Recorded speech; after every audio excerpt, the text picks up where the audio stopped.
The broadcast is now starting. All attendees are in listen-only mode. Welcome, everyone, and thank you for joining us for today's webinar. We're excited to have you join us and participate in today's webinar. What we're going to talk about today is innovation that we've created a number of years ago at On-Demand Advisors, and we think it will help revolutionize and change the way that you think about your website today. Our topic is how a sales-driven website accelerates your sales cycle and revenue growth.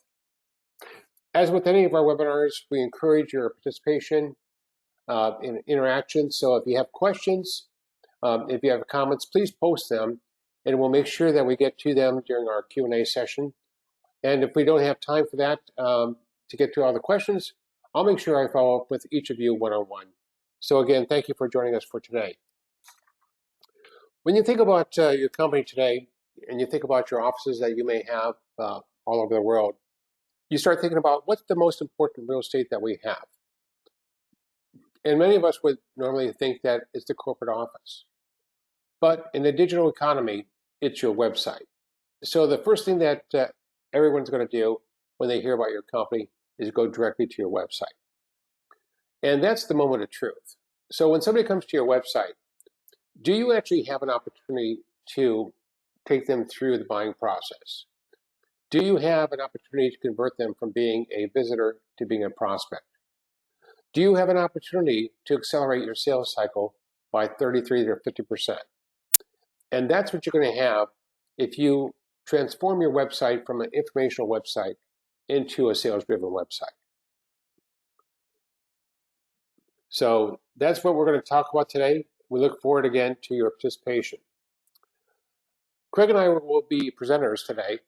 And Craig and I, 12 years ago, founded On-Demand Advisors with a very specific mission of working, collaborating, and helping you today as B2B executives look at growing revenue, accelerating revenue, and doing that so that it's predictable, capital efficient, and consistent.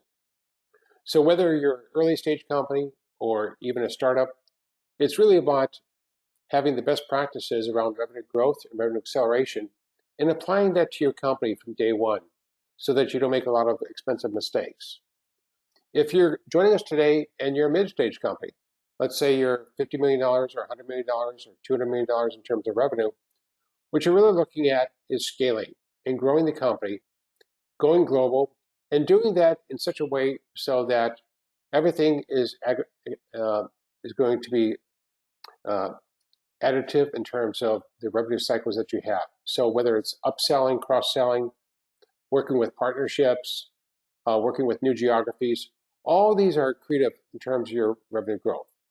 And if you're a public company, you're still looking at the consistency that you have to the marketplace, to your investors, as far as making sure that you're hitting your targets, both top line and bottom line.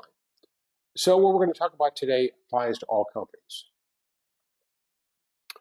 Now, when Craig and I were operating a company called Intact, Intact is a really great company, pioneer company in the financial services area. We would provide our financial applications to companies as they were growing and outgrowing, like QuickBooks as an example. And so they would use our solutions to run all their company operations on the financial side. And we partnered with Salesforce to provide both a front office, back office solution.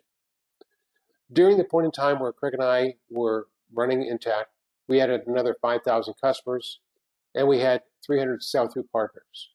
And so half of our revenue came direct through the direct sales, and half came indirect. As we were scaling the company, we realized that it's not about marketing, it's not about sales, and it's not about business development or partnerships. It's about this revenue creation process, which is a connected process. And so you really need a system to manage that entire process. So what we've done is we've captured the best practices across many B2B companies and applied that in what we call our revenue acceleration system. And this is a pictorial of that system today. So if you look at this, we're going to focus primarily today on these two areas. The website that you see right here, sales-driven website in marketing. And the reason it's in marketing is because this is where the budget typically resides for a website. But you'll notice it's also over here in sales, in the yellow. And the reason it's over here is because the website needs to accelerate the sales process. A sales-driven website should do all of the education and upfront preference setting that needs to happen for your visitors. And that's what this website really is doing, is all that heavy lifting that needs to take place today in the digital economy that we live. So the whole system that you'll see here is something that we'll be covering with you if you've come to our webinars and you've been involved with On-Demand Advisors. We'll talk about these different areas. In purple is all about strategy, revenue engineering. So we're going to talk about, as you're heading into 2022, how do you actually engineer your revenue growth for 2022? And we're also going to talk about some of the strategic things that you need to do to have the right foundation in purple. In red, it's about best practices for marketing, connected to the best practices in yellow for sales. And then over in number 7, it's focused around partnerships. What are you going to do to actually extend this work that you're doing today with your partners? So it's a complete system that you can put in place and achieve your success. Now let's talk about today's buyer that's coming to your website. Well, it's interesting that according to CSO, which is Chief Sales Officer Insights, 70% of B2B buyers fully define their needs before engaging with a salesperson. That's really important. So that means that all of us, when we have a specific need or business challenge, we're going to get on the internet. We're going to go to websites. We're going to go to people that we trust. We're going to seek thought leaders in a certain space to find the right solutions. So your website is very important with today's buyer because they're on the digital buyer's journey to figure out what they're going to need and how they're going to get that need satisfied. In addition, if you look at another factoid from Gartner and Forrester, they predict that today more than 80% of the buying process will occur in a digital form without direct human-to-human interaction. That's astounding when you think about that. It's astounding to know that whether you're selling a transactional system or an enterprise solution, that a lot of this is going to take place through this whole digital process that we have today. And at the forefront of that is going to be your website. Now let's talk about the challenges that most websites have. So if you go to websites today, I go to a lot of websites. In fact, I went to just about everybody's website that's registered for today's webinar to really look at what your current website looks like today. What I'd suggest you do today, as we're talking, is to actually bring up your website. Look at your website as we go through our webinar today and see how does it fit in terms of what you have today. So most websites have a lot of what we call seller-based information. Where they start typically is my services, my software, my solutions. And let me tell you about what we offer. We're the best provider of PLM solutions in the marketplace today. We're the best provider of financial accounting solutions today, or services. So that's typically where most people start, instead of starting where the buyer is. And the buyer is saying, you know, I've got these challenges. I wonder if, do you address these business challenges? And starting there first. So a lot of the websites also don't anticipate the needs of the buyer. And in many cases, they may increase rather than decrease what we call friction. So what's friction for most websites? Well, that's where you see a button on the top that says, sign up for a demonstration, and we'll get right back to you. Or fill out this web form, and somebody from our team, our sales team or our customer service team will get back to you soon. That creates friction because as a visitor to the website, I'm looking at receiving instantaneous gratification. I don't get that if I can't actually move forward with my questions, move forward with my education, move forward with my buying process. So many websites don't convert visitors into prospects. And basically at the bottom here, it says, you leave with an unsatisfactory experience. So let's talk about how do we transform that experience. And this is exciting, really. And that is the purpose of a sales-driven website. And we're going to talk about this in two aspects. First is for the buyer. For your buyers, when they come to your website, what you really want to do is guide them through the buying process. Make it easy for your buyer to go through the process online and see the relevant content, education, and offers, and serve up the information based upon their criteria, whether they see themselves as being let's say, a chief financial officer in healthcare, or whether they see themselves being a certain persona. I'm a VP of supply chain, or they see themselves as being coming at this from a different theater. Let's say I'm in EMEA and I have certain issues I need to deal with in EMEA versus Asia Pac or in another geography. Another key for your buyer is to increase the quality and completeness of their education experience. So when we talk about a lead should be somebody that is already highly versed in your value propositions, understands the problems that you can solve. It really connects with you so that when you do talk to them real time, they've already gotten all that education, preference setting done up front. Another thing about a sales-driven website is it should guide the buyer through the buying process and answer many of the questions that they would normally have. And finally, it should mimic the same quality and excitement of the experience that you have in person. So let's talk about the purpose of the sales-driven website from a sales perspective. Well, for all of us, what you really want to do is accelerate the sales process. I hear too often that executives bemoan that their sales cycle is taking too long. So this is a way for you to truncate that sales cycle, collapse that sales cycle. It also is important to mimic the in-person experience for B2B sales, because many cases, whether you're presenting in person or presenting through a virtual meeting like we have right now today, your challenge is that if you're selling to the enterprise, you may need to influence the behavior of 40 people, and you've only got 20 of those people in the room or virtual room with you today. That means the other 20 are going to go to the website. So they've got to have that same outstanding experience to move them through the sales process. Another purpose of the sales-driven website is to organize the content, the education, the customer success stories, and the offers truly along the audience. So if I'm in healthcare, just show me what's in healthcare. If I'm in pharmaceuticals, I like to understand what you're doing in pharmaceuticals, and so forth. And the objective here is to convert visitors into prospects.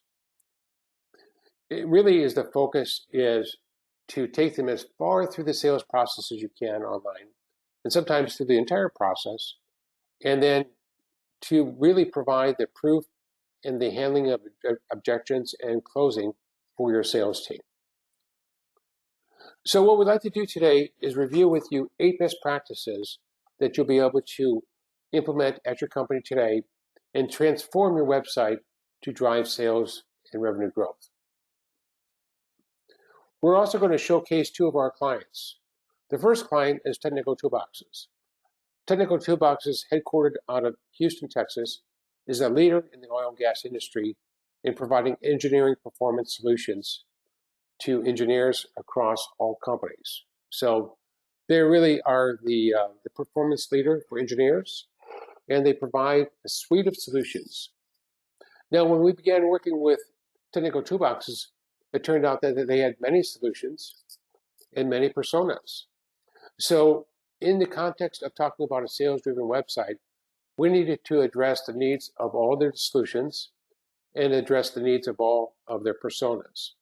And Craig's going to walk you through that today as we show you their production website. Another one of our clients is Visibility Software. So Visibility Software is located in South Carolina, and they are a talent management solutions leader. And they've been doing this for over 20 years, providing these solutions for human resource leaders and helping you in terms of the complete life cycle of talent management, which includes recruiting, onboarding, training, and the insights that you need to have for improving performance. So the first best practice we like to talk about with a sales-driven website, and I'm going to walk you through the first three, and then Craig's going to take over and show you those examples, is really projecting the branding and the power and the energy of your company. Sometimes when you go to websites, they're flat, they're not interactive, they're not exciting. I think you'll find that with a sales-driven website, what you really want to do is you want to transform your visitor from what they were doing before they came to the website to being totally engaged with your website. So this is really about transforming or transporting your buyer into the relevant experience, into the buying process.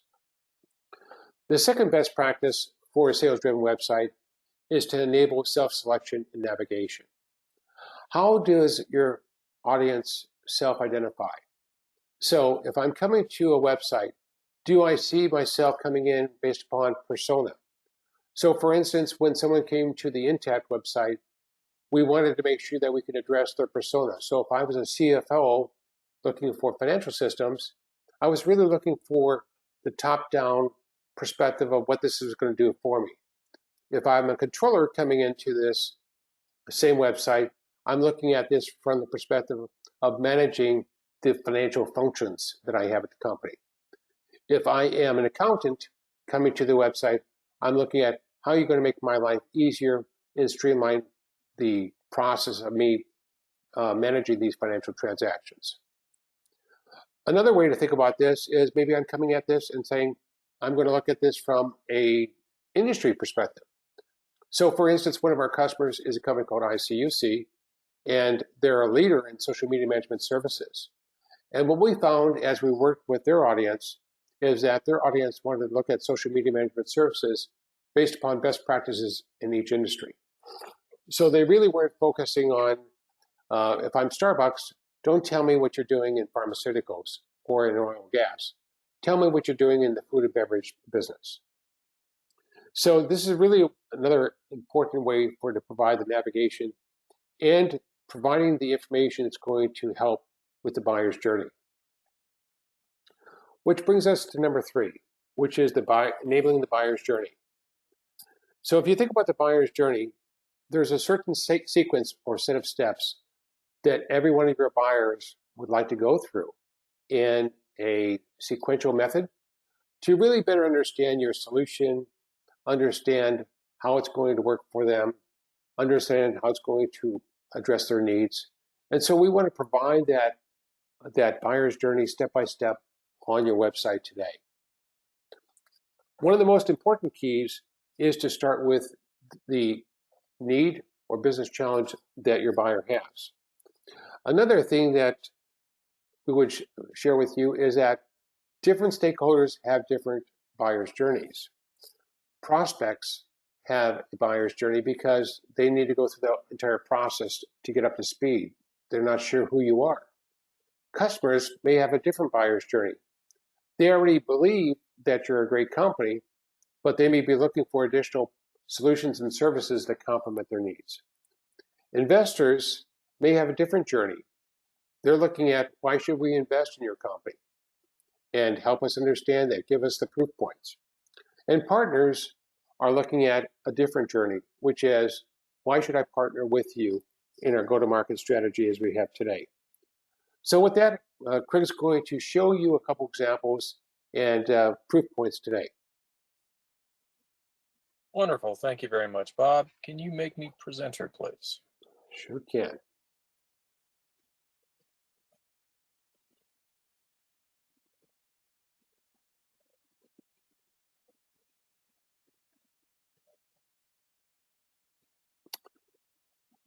Okay.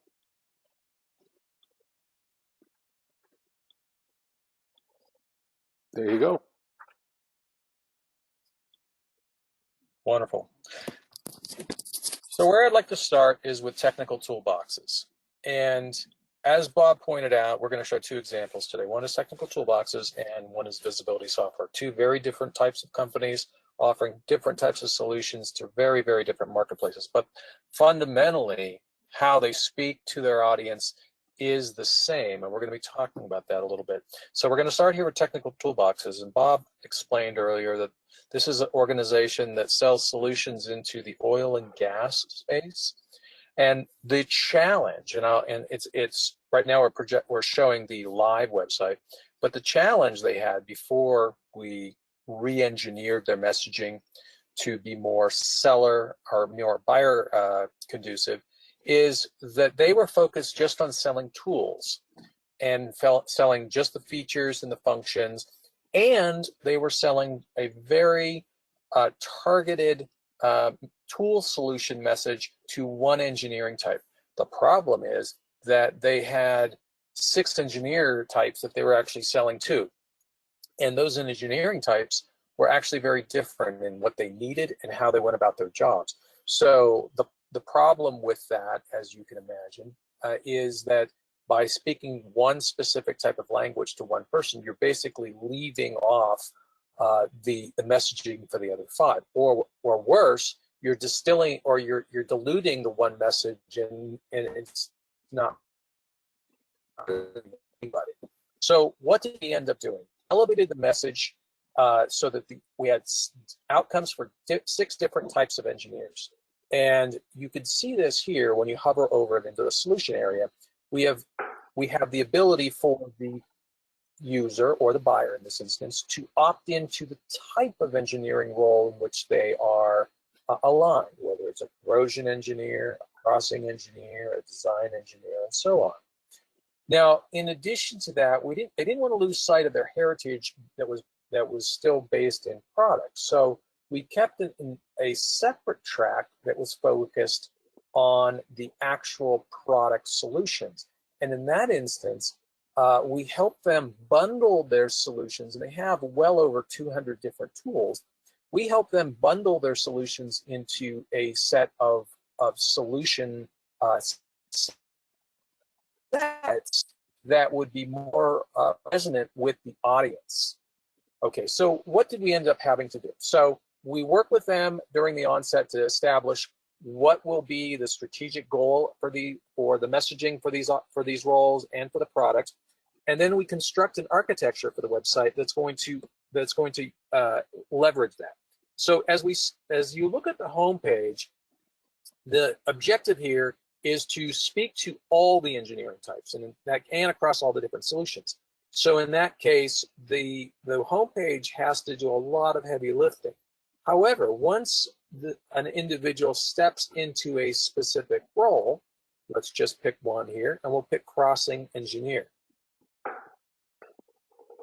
Once that specific individual steps in, they're presented with language that's written and targeted for them specifically.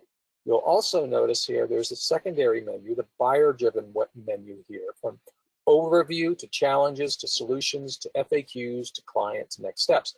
The reason we do this very stepped approach with the information is that 90% of the questions that are going to be asked on the onset are going to be the same questions. So how do you present the information in a way that's digestible and can be quickly understood by your audience so that you don't have to waste valuable time from a sales rep to explain information that's asked 90% of the time? So if we could present it in a way that people are going to ask it, you essentially create an automated sales rep with your website. All right. So ultimately, we then created this website that speaks to the individual roles as well as speaks to the products. And it's constructed so that it will step them through the buyer's journey to reduce the potential sales cycle length later on. Let's take a look here at visibility software. And with visibility software, the challenges that visibility software face, and they sell HR solutions, as Bob mentioned earlier, to the marketplace. Now, the challenge is that there are over 300 competitors out there selling similar type of solutions. And it's a very noisy, very crowded space. And to stand above that and actually get selected for a shortlist and ultimately get selected as the chosen solution is a very difficult task. And it coupled with that challenge is their positioning and their messaging was me too. Again, just like technical toolboxes, focused on feature and function and not elevating that message to the solution. And also like technical toolboxes, they were focusing on one lower level specific type of individual. So what we had to do was take the messaging for visibility software and number one, elevate it to the executive to build a stronger value position. The next thing we had to do was create a structure that would actually speak to multiple roles. And as we look at the individual solutions, we actually added a bundle here that they didn't have before.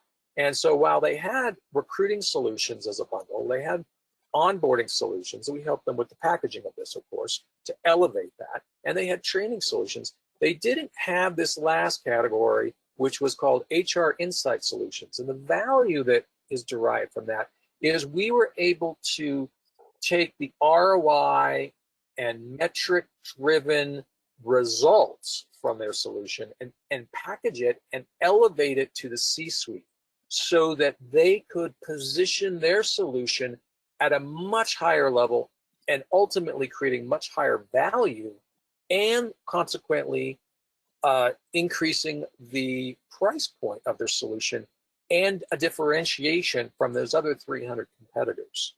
So as we look at any one of these, what we'll do is we'll click into the recruiting solution as an example.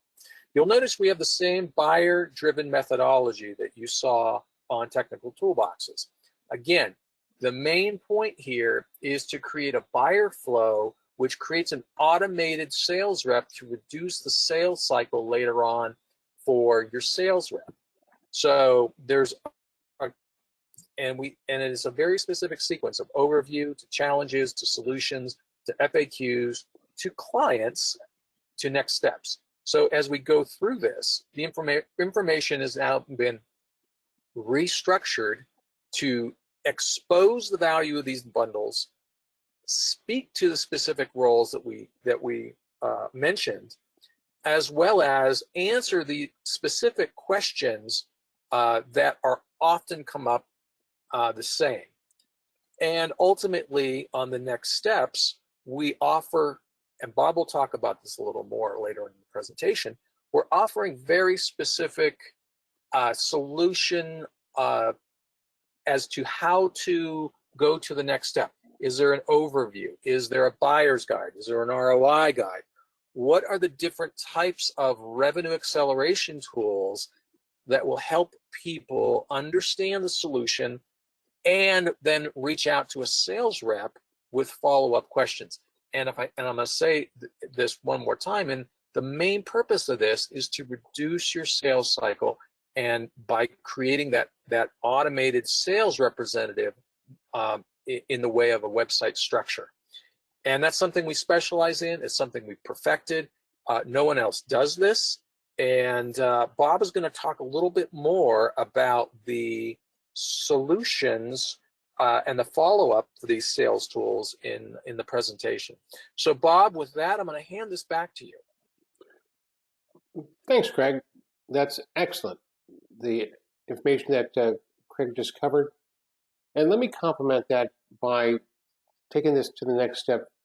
What Craig was saying is, as you saw the buyer's journey that Craig went through with each of the different examples, with visibility software, with technical toolboxes, we talked about next steps. And in the business-to-business space that we all live in, when leads are created for your company, 90% of those leads are not sales ready yet. That means that there's interest, but perhaps they're not qualified. Maybe they haven't figured out how they're going to go through the evaluation. Maybe they haven't defined where the money is going to come from, and a variety of things. So one of the most important things that we believe that your website should do is lead development. That's really providing your champion, if you will, the tools that they need to be successful. So what I mean by that is, let's look at this area here. There are a number of things that you can do to increase the quality of your experience, the quality of the engagement that you have with your buyer. And what Craig was showing is he was showing the next steps. Remember, we had the next steps in the buyer's journey. One of those next steps is the buyer's guide. So for instance, having a buyer's guide, if I've never purchased or bought this type of solution before, how do I even know how to go about the process? So we've created a buyer's guide to provide, for instance, the engineers or the HR professionals the ability to understand what should be important as they're going through the process and what should the process be so that they can evaluate that. If I didn't know how to cost justify this solution or this service to my company, why don't I have an ROI or cost justification guide that you can help me with? And for instance, if I'm really thinking about minimizing the risk that we have to my company as far as adopting this service, give me a customer success story that is like us, that resonates with our management team so that we can mitigate potential risk that we have by adopting your service or solution today. So this is very powerful. This is very important to have these type of best practices available for you today. Now, number 5 on here is to focus on buyer behavior and insight. So now imagine that you have a sales-driven website that we've provided in conjunction with you and your team, and that all of your visitors now are going through these buyer's journeys on the website. Underneath this, attached to your website, is a marketing automation system. And so, for instance, Craig and the team have been implementing with best practices marketing automation system for many years. And we've touched just about every system known to man out there. But when you're putting the system in, it gives you that intelligence about what your buyer is doing now on your website. So you can see where they've gone through on the buyer's journey. You can understand the process that they have. You can understand more about their behavior. You can understand about what they've downloaded, what webinars that they have registered for. All this information now is readily available to you so that you can really look at their behavior.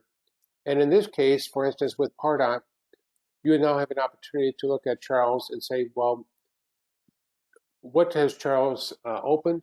What type of score have we given him, which is 1 to 40, which is a very high score. It shows that Charles is very interested in our solution, very interested in going through the buyer's journey on the website today.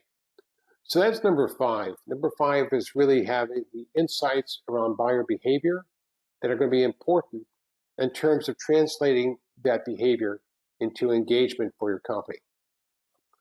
The number 6 best practice we like to talk with you about as far as a sales-driven website is really having the opportunity to reduce your cost of sales. So for many of us, we live in what we call the subscription economy today. And it basically means that whether it's a service or whether it's a solution, many companies today are providing their solutions, their service as a subscription. What that basically means is that your price points are lower, they're spread out over a period of time, and that means you have to be very, very efficient. So your website needs to have what we call velocity. It needs to really help take your buyer through the buying process and be very efficient at doing that. And that's one of the main keys here that we think about, is making the first impression, and not only just the first right impression, but also engaging and educating your buyer right up front. We do think that this frictionless buying experience is not only going to be good in terms of differentiating yourself from other players, but it's also going to accelerate the sales cycle that you have today. So that's number 6 of the best practices for a sales-driven website. Number 7, which is important, is to mimic that experience that they would have if you were across the table with them. I've met many different CEOs that said, you know, gee, Bob, I'm fantastic when I get across the table from somebody to talk to them about our solution or our service. My biggest challenge is the people that are not in front of me. My biggest challenge is that the people that are traveling, or maybe they're in a different theater, maybe they're in Europe, and we're just not in the same room together.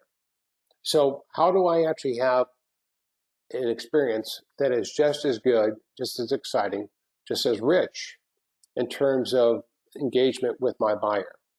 And you do that through a sales-driven website. So by allowing them to navigate to the right information, by giving them a structured process that really fully complements your sales process today, that's one of the keys with the sales-driven website. Finally, let's talk about number 8. Number 8 is completing the buying process. So a couple things. Some of you may say, this is great. We need a transactional website that's going to complete the end-to-end process. Some of you may say, nobody's going to buy my solution off the website. And so we want to make sure that you can do both. For those of you that believe that you can't sell your solution right off the website as an e-commerce solution, you don't want to do that. You want to take them through the sales process and the buying process as far as possible. However, even if you do sell an enterprise solution, and let's say it's $5 million for your enterprise solution, there's probably going to be additional services or additional add-ons that you want to be able to fully enable through the sales process. In that case, taking them through the full e-commerce and the back end that we look at, in addition to all the front-end education and the preference setting and the buyer's journey, it's also about being able to have accelerated contracting that's on the website. That's something that we offer today. The e-commerce component and the payment components so that you can take the order, process the payment, and do that all online. So for those of you out there today that are looking for a truly end-to-end e-commerce enabled, buyer-driven, sales-driven website, we can offer you that. For those of you that are looking for a sales-driven website, which is going to accelerate the front-end process that needs to happen in marketing and sales, we can do that. So suffice to say that we've had a lot of experience in doing this, but these 8 core takeaways are really important differentiators that we bring to the table in terms of a sales-driven website. So the value, when we think about the value that's being created for you, is really about helping you connect the dots. A sales-driven website is about aligning with your buyer, enabling the buyer's journey for the buyer, and accelerating that whole process that you have with them. It also should be a tremendously interactive experience that happens with them from a digital perspective. It enables them to get the information that they need to have so that this process could be accelerated from their perspective as well. So what we'd like to do right now is just open this up for Q&A, and love to get your questions, your input. And let's start off with the very first question that we have here, which is from Jim. Jim's question is, how do I get started? So let me go ahead and answer that, and Craig, if you can give your input, that would be really helpful. From my perspective, Jim, it's really going to the next step and us having a conversation about where you are today. And what we like to do is set up a call with you. But before doing that, we'll look at your website so that we can have an intelligent conversation about where you are today and where you want to get to. That would be a great place to get started. Craig, your thoughts? Yeah, absolutely, Bob. And I think that it is an excellent way to get started. And because Bob and I have done this so many times, this is the initial conversation with us and reviewing your website will be very quick. We've been operating executives for decades now, and we can very quickly assess where you are and how quickly we can get you to the next level. Perfect. Here's a question from Beth. Beth's question is, how do I cost justify this type of investment? It's a great question because it is about having the allocation of money to make this transformation happen. And there's a couple of things I would share with you. Number one is, every company I've ever met always has money set aside in the marketing budget for a website, whether that is for updating the website, whether that's for a major refresh of the website, or even building a new website. There's typically money that's been allocated toward the website, since this is the main vehicle that you're going to be using for communicating to the marketplace. Another way that I look at this, which is a different way to think about this, is think about the cost of a junior salesperson. Let's say that junior salesperson cost your company $60,000, as an example. Rather than hire another junior salesperson, you may say, we'd rather apply this money into migrating from an informational to a sales-driven website, because we want to accelerate the sales process for all of our salespeople, for all of our buyers, by 33% across the board. That equates to a substantial amount of additional revenue for you as a company and accelerating the buyer experience for your buyer. So instead of putting that money into a headcount, apply that into the digital experience that you have today and make the full transformation to this sales-driven website that's going to give you the ability to go forward and do that. So that's really a good way to start thinking about how to cost justify this type of investment, Beth. So thank you for your question. This question is from Chris. Chris had a question for you, Craig, and says, how long does this take to implement or transform my website? It's a great question. We're asked that all the time, and based on our experience, the entire process is going to be probably about 12 weeks. And it could be a little shorter, maybe a little longer, and the specific circumstances of what your solution is and who you're marketing to may affect that. But 12 weeks is still a very rapid turnaround from the initial strategy discussions to ultimately launching your fully encapsulated sales-driven website. That's good. And that's great. Here's another question, and this one is from let's see, I think it's Catherine.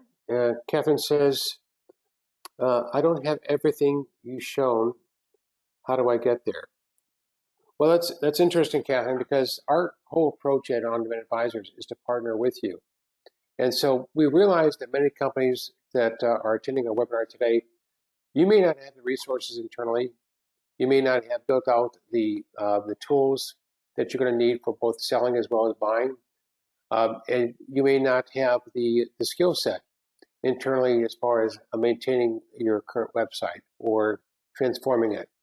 So that's where we really come in. When we founded our company, we didn't found it on the idea that we're going to be an advisory company. We founded that we're going to be your partner to help advise, execute, and deliver.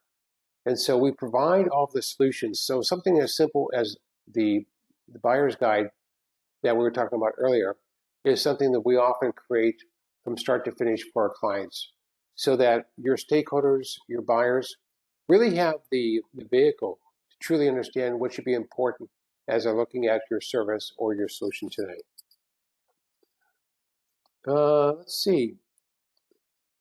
We have one more question here.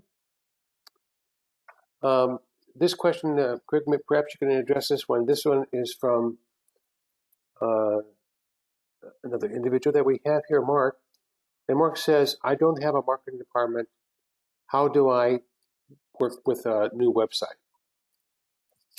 Sure, absolutely. So as Bob pointed out earlier, we each have our skill sets. I've been a serial chief marketing officer, and part of what Bob and I do when we engage organizations is if there isn't a marketing organization or marketing leadership, we will come in and we will put in place and advise you to put in place an infrastructure that we would guide your messaging and your go-to-market strategy under.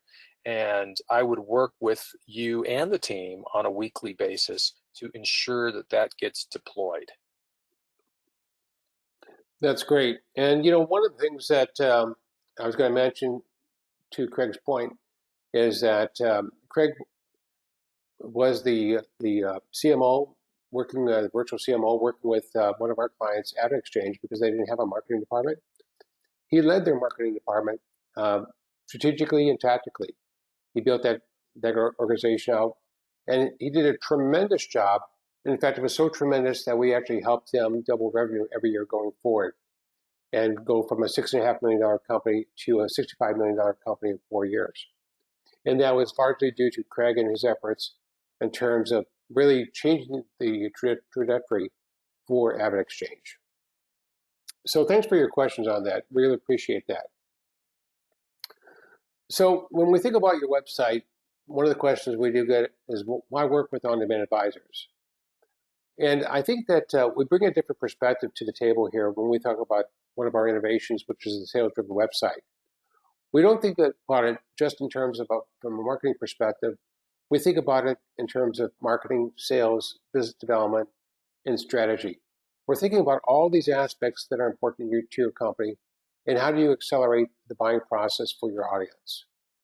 We also think about the content that's going to be important stepping stones to help move your buyer and your champion through that buying process.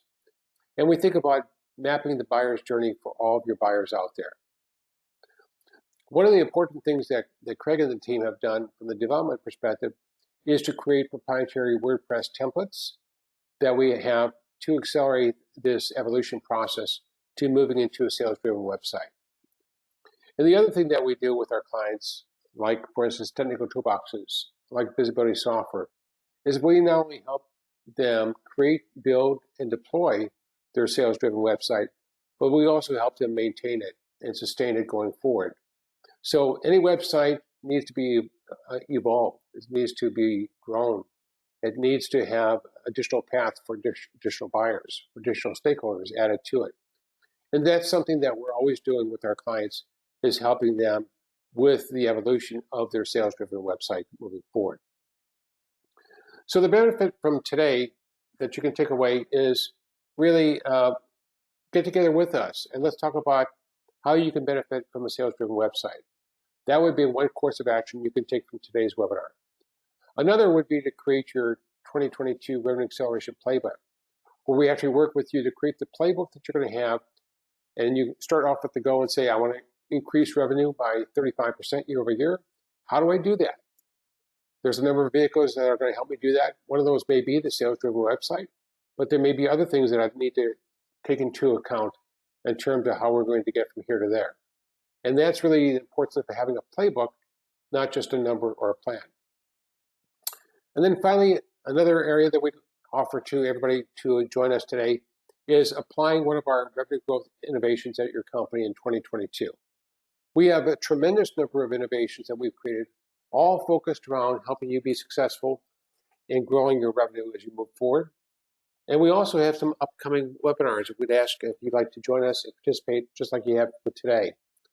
So our next webinar for the month of October is going to be about how a proactive partner program drives your revenue growth. We often meet with many clients today that have partner programs. They're just not generating the revenue and the growth that they're looking for. So they're looking for that transformational experience to happen with their channel partners as well. In November, Craig is going to be talking about 10 marketing best practices that every B2B company needs. And so really focusing in what are those 10 practices that you need, that you want to apply today. And then finally, in December, we're going to talk about how do you engineer your revenue growth for 2022. So really being able to have a definitive process to say, I need to create this playbook, I need to engineer revenue growth, I need to have this growth from these different areas, and I really need a plan that's going to enable to me have a foolproof way to go make this happen in 2022. So those are our webinars coming up. We hope that you'll join us today and in the future as we move forward through the fourth quarter. Should you like to contact us, here is my email address as well as Craig's. You can call us anytime. You can visit our website. We have offices on both the West Coast and East Coast in the United States, and we work with global clients all over the world. So we look forward to working with you today too. So we hope that you really enjoyed today's webinar as a sales-driven website, talking about how you can benefit from that innovation today to help you grow your revenue, accelerate the buying process, and really transform the engagement experience that you have with your buyer today. So on behalf of myself, Craig, and the entire On-Demand Advisors team, we'd like to thank you for your participation. We'd like to thank you for joining us today, and we look forward to talking to you soon about how a sales-driven website is going to help you become even more successful this year and in 2022. Thank you, everyone.